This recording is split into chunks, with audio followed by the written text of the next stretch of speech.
Thank you guys so much for coming. This is extremely exciting for me personally to be able to present in front of all of you today. I'll share a brief story and maybe as some people trickle in. So I left a very cushy management consulting job in DC about 2.5 years ago with a very pipe dream idea of possibly finding a way to use video games to bring Israelis and Palestinians together. And I had no idea what I was doing. I was totally clueless, but I came to Games for Change 2 years ago as a participant, as an audience member, and talked to dozens of people and got amazing feedback and amazing ideas, and that really became a catalyst for my work. And so it's such a pleasure to be able to share my journey over the past 2 years with all of you today. And the talk that I'm about to give is really a talk that I wish somebody had given when I was sitting in the audience with this idea bubbling up of, how can we use games to bridge conflict? And so this is essentially will be a step-by-step, a 10-step talk on the different steps that people can take to go from idea to execution for how to build a game that can bridge pretty much any kind of conflict. And I'm going to start, you guys, we're almost done. There's only 2 sessions left in this room. This is Games for Change. It's been an amazing 2 days. And this is a games conference. So I want to start with a little bit of play. And so I'm going to do a little bit of an exercise. So if everyone could stand up, and if you've got stuff that you'll be holding, basically I'm going to be asking you a bunch of questions. And based on your answer, you'll either stand or you'll sit. So you can put some things down for the next minute. So the first question is favorite ice cream. All right, you have to pick one, chocolate or vanilla. So if you're a chocolate person, stay standing. If you're a vanilla person, sit down. All right, so chocolate people, I want you to turn to someone else who's a chocolate person, someone else in the room. I want you to say hi, say your name, and where you're from, just very briefly.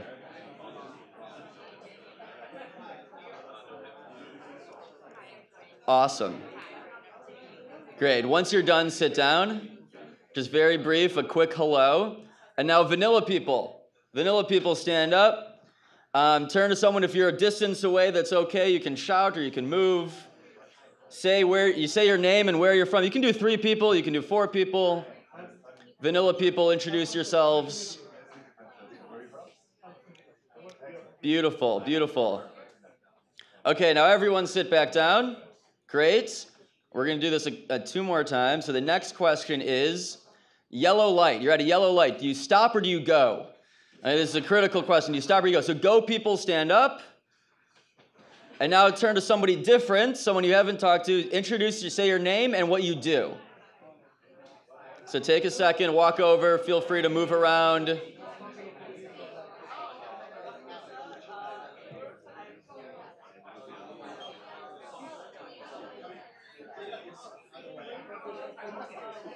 Awesome. Okay, once you've done it, sit down. Beautiful. And stop people. Stand up. Turn to someone who's a stop person who's standing, who needs a partner. Introduce yourself, say hello, and what you do.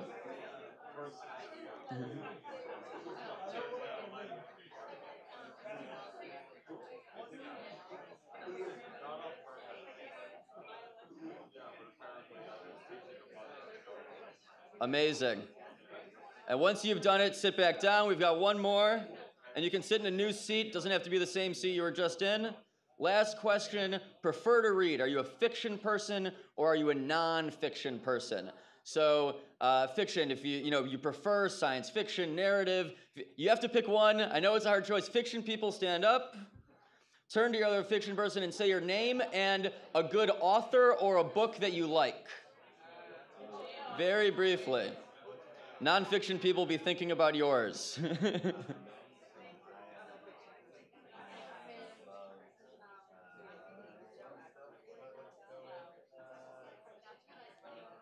And once you've done that, feel free to sit back down. Awesome. And then finally, non-fiction people, stand up. Find someone who's another non-fiction person and say your name and a book or an author that you really enjoy.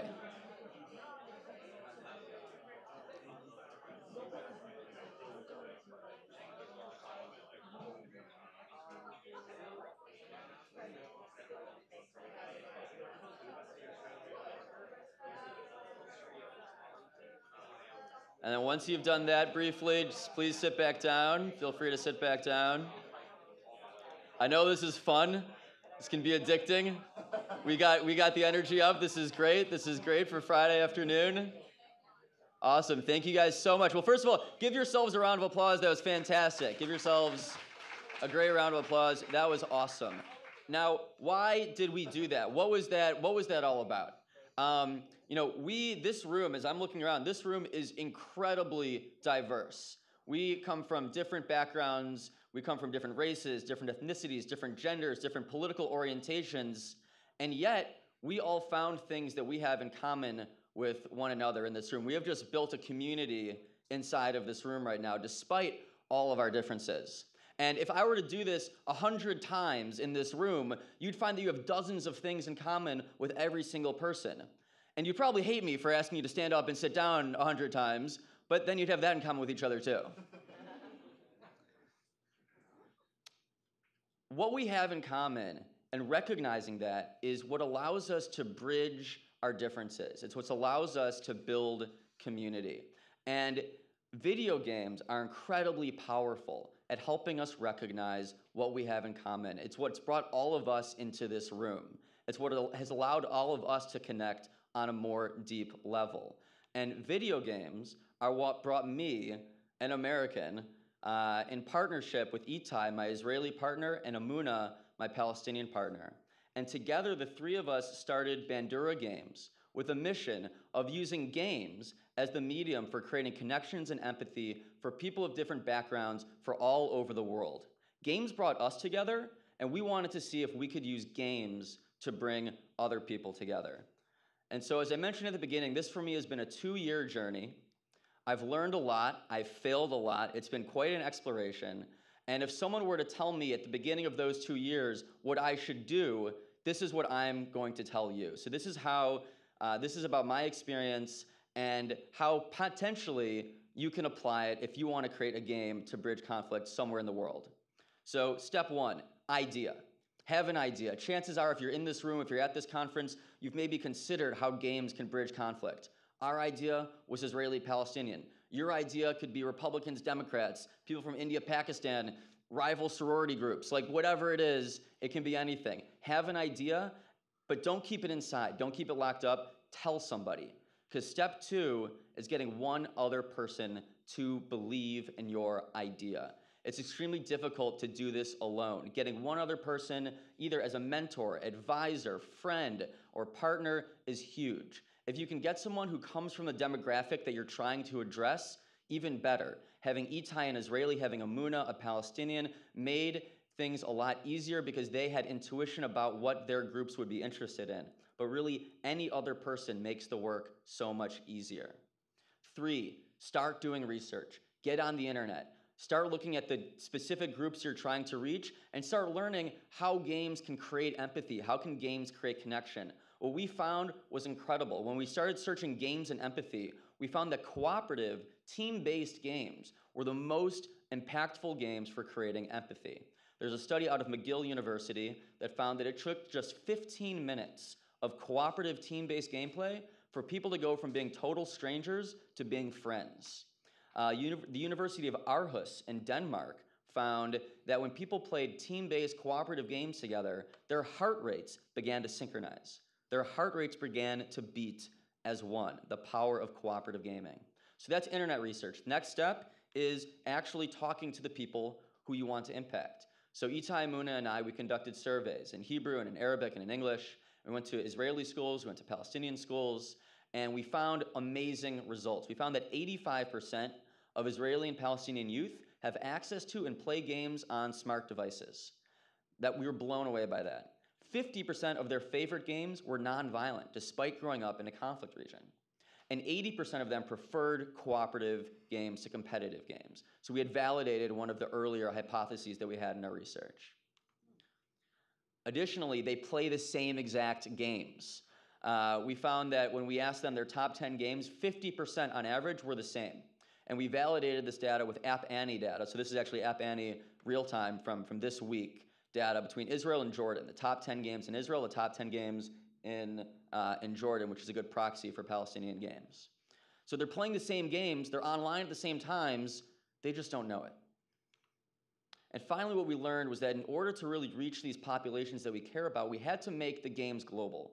The Israeli and Palestinian youth that we talked to didn't want a game for Israeli and Palestinian youth. They didn't want to feel like they were this special interest group.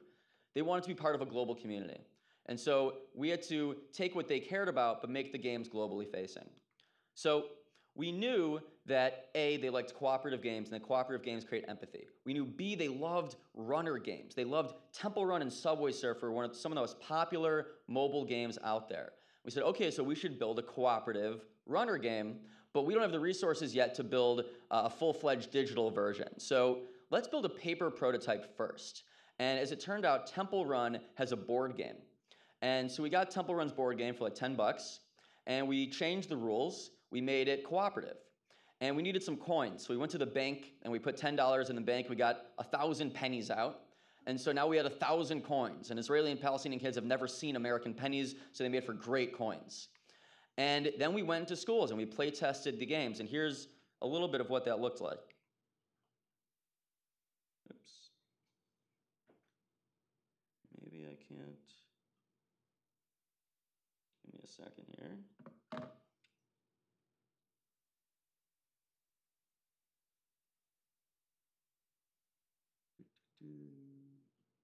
We'll play this.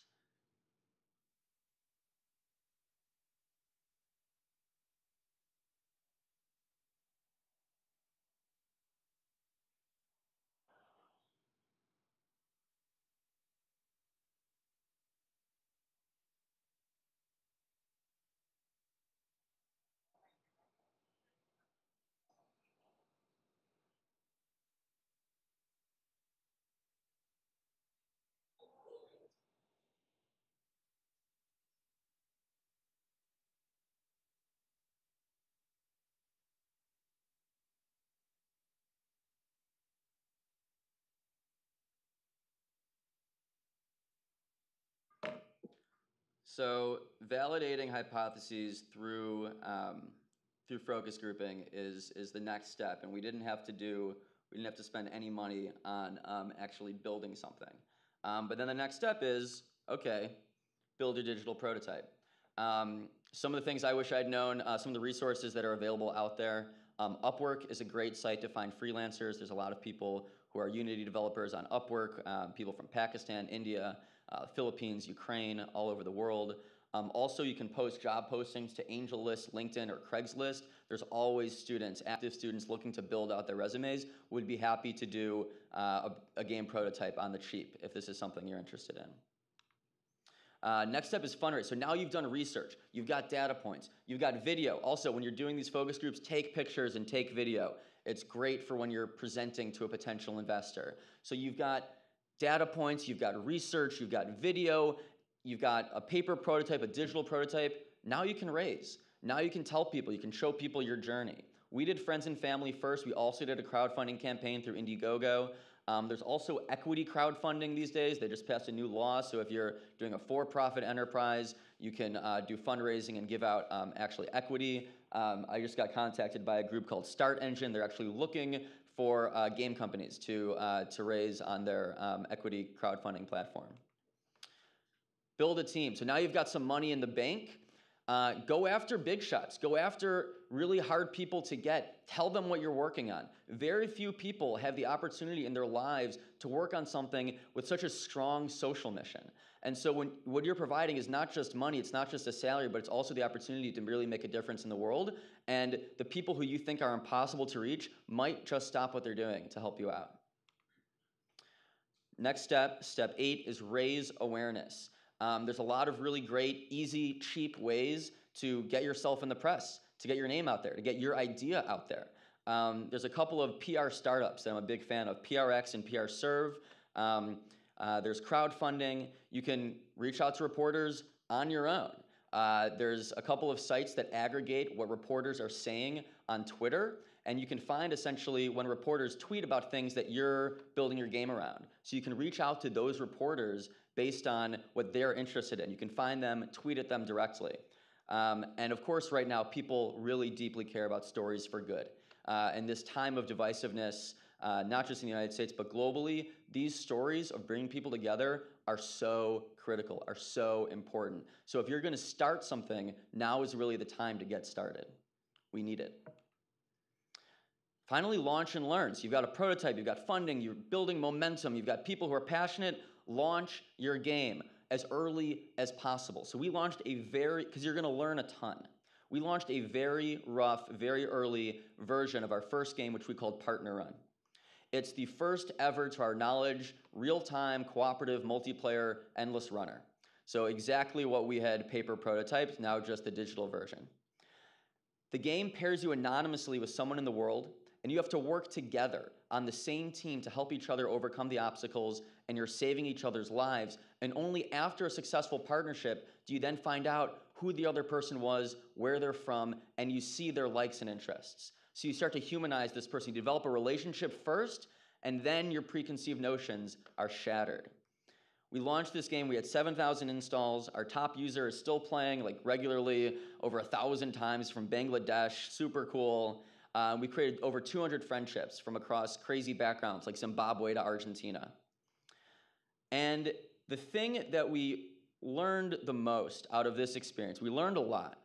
But the most critical thing that we learned from all of this was that any game can be a peace game. That's really my message today, is that any game can be a peace game. And when we got feedback on Partner Run, what people loved the most, even more than the gameplay, was the connections that they developed with people from around the world, was afterwards meeting those people, seeing where they're from, and seeing their likes and interests. Similar to how we started this talk, meeting people over our similar likes and interests. And so step 10, and we're excited to announce, is that we've taken that technology, we've taken that backend that we built into the game, and we're launching it as an API that any game can install. So now any game in the world can match their players based on their overlapping interests from across diverse cultures and from across diverse backgrounds. So if you're thinking about building a game and you want to connect people, and you want to connect people based on their overlapping interests, you can focus on building an amazing game, and give me a call, and we can put our API into that game and connect the players similar to how we all connected earlier today based on overlapping interests. So your game plus our API, we hope, can change the world. And our goal is that by next year, by Games for Change 2017, we'll have really force multiplied our ability, the gaming community's ability, to connect people from around the world and actually make the world a better place. So thank you guys so much for your time.